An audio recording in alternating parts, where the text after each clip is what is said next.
السلام عليكم.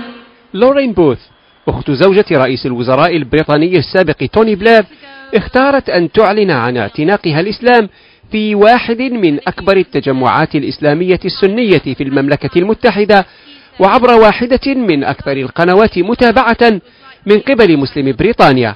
My name is Lauren Booth and I am a Muslim.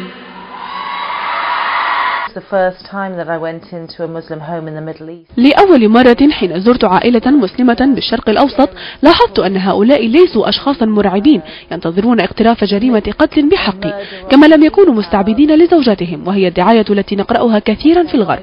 أعتقد أنني حين رأيت تناقض بين الواقع وبين ما قرأناه في الإعلام البريطاني عن المسلمين شعرت بضرورة ملء ذلك الفراغ بشيء ما.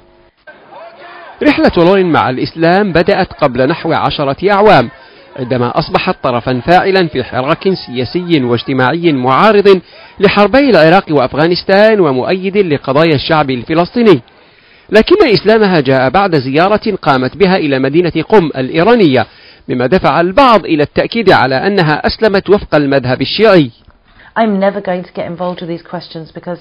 لن أدخل في هذا الجدل مطلقا لأن الله لم يطلب ذلك مني، سأتبع أوامره.